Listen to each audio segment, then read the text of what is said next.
Apa yang Anda rasakan saat melihat atau mendengar kesuksesan seseorang, terutama di zaman sosial media ini? Anda akan dengan mudah menemukan status atau foto-foto yang menunjukkan keberhasilan seseorang di suatu bidang. Entah itu berhasil deal project besar, screenshot penghasilan yang didapatkan dari internet, pencapaian tingkatan jabatan tertentu, atau bahkan sekedar foto-foto saat jalan-jalan ke luar negeri.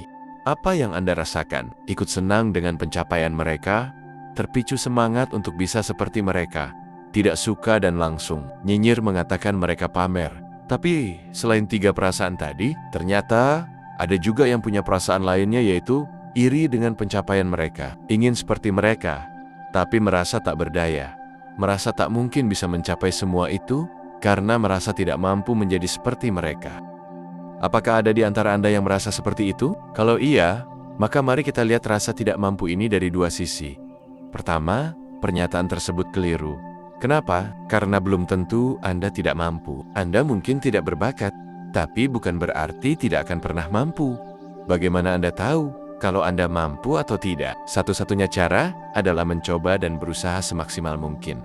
Tetapi hati-hati dengan ilusi rasa tidak mampu ketika Anda terlalu cepat menyerah, padahal usaha belum optimal. Karena bisa terjadi, pada saat baru juga mencoba sedikit, Anda sudah menyimpulkan dan membuat keputusan bahwa Anda tidak mampu. Sebagai contoh, Anda merasa pemalu dan tidak mampu berpromosi, walaupun hanya sekedar menulis status jualan di sosial media. Tapi jika Anda tidak berpromosi, maka tidak akan ada seorang pun yang tahu apa yang Anda jual. Lalu ketika Anda akhirnya memberanikan diri untuk menulis status bahwa Anda menjual kopi sachet merek dan ternyata tidak ada respon dari seorang pun, bahkan di like pun tidak, Anda pun langsung menyimpulkan bahwa jualan Anda tidak laku. Lalu Anda mundur dan tidak berani jualan lagi. Apakah itu usaha yang maksimal? Tentu saja bukan. Kita tidak bisa mengukurnya hanya lewat 1-2 kali promosi. Karena yang namanya promosi bukanlah sekedar pasang status bahwa kita menjual sesuatu. Bagaimana cara kita menjualnya pun memegang peranan yang penting. Kalau Anda menyimpulkan Anda tidak mampu jualan, padahal actionnya baru 1 sisi saja, sudah begitu baru 1-2 kali, dalam hal ini pasang status promosi, maka usaha Anda tidak bisa dibilang maksimal. Ada kalanya kita perlu melakukan lebih dari 1 langkah. Dalam contoh kasus ini adalah berani untuk berpromosi. Dan yang kedua adalah belajar bagaimana cara berpromosi. Kemudian tak kalah pentingnya adalah bersabar dalam ikhtiar. Karena belum tentu hasilnya kelihatan dalam waktu yang singkat. Bukan hal baru dalam dunia penjualan. Kita sudah sering mendengar orang-orang yang akhirnya berhasil menjual setelah mengalami banyak penolakan. Kedua, pernyataan tersebut ada benarnya. Apa maksudnya? Apakah ini berarti bahwa ketika seseorang merasa tidak mampu, maka dia memang tidak akan pernah mampu? Bukan. Mari kita baca kembali kalimat yang telah disebutkan di awal video.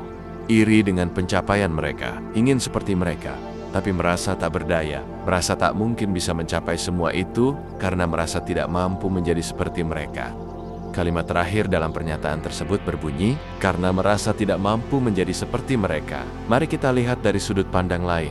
Karena tidak mampu menjadi seperti orang lain, bisa juga berarti kita tidak akan pernah bisa menjadi orang lain. Karena kita tidak perlu menjadi orang lain, sebab kita harus menjadi diri sendiri yang sukses di jalan kita sendiri. Setiap manusia diturunkan ke bumi ini dengan dibekali potensi masing-masing. Ada yang memanfaatkannya untuk meraih kesuksesan, tapi ada juga yang tidak mau menggalinya dan hanya bisa pasrah membiarkan hidup berjalan apa adanya. Jadi sangatlah tidak mungkin jika kita tidak bisa apa-apa. Bahkan sering kita lihat, orang yang cacat pun masih ada yang tetap semangat untuk berkarya. Kalau tubuh kita sempurna tapi masih mengeluhkan tidak bisa apa-apa, maka pertanyaannya adalah, sudahkah Anda belajar agar menjadi bisa melakukan sesuatu? Sudahkah Anda menggali apa potensi yang Anda miliki? Bagaimana kalau ternyata Anda bisa menjadi lebih baik dan lebih sukses? Orang-orang sukses adalah orang yang percaya diri dengan kemampuannya. Bahkan meskipun ada yang awalnya ragu dan tidak yakin bahwa mereka mampu, tapi setelah dicoba, akhirnya mereka tahu bahwa mereka ternyata mampu.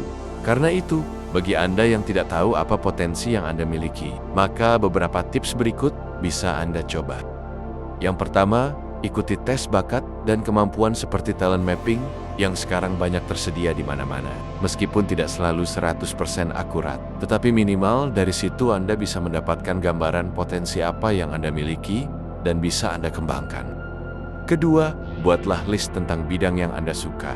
Lalu cobalah jalankan satu dulu yang paling klik di hati Anda. Dan fokuslah di sana sampai hasilnya kelihatan. Dan yang ketiga, kontras dengan poin sebelumnya. Buatlah list tentang hal-hal yang tidak Anda sukai, yang mungkin Anda hindari karena Anda menganggapnya ribet atau sulit, tetapi bukan mustahil justru dari hal-hal yang tidak Anda sukai inilah jalan kesuksesan Anda terbuka. Karena ternyata kuncinya Anda hanya harus berani untuk mencoba.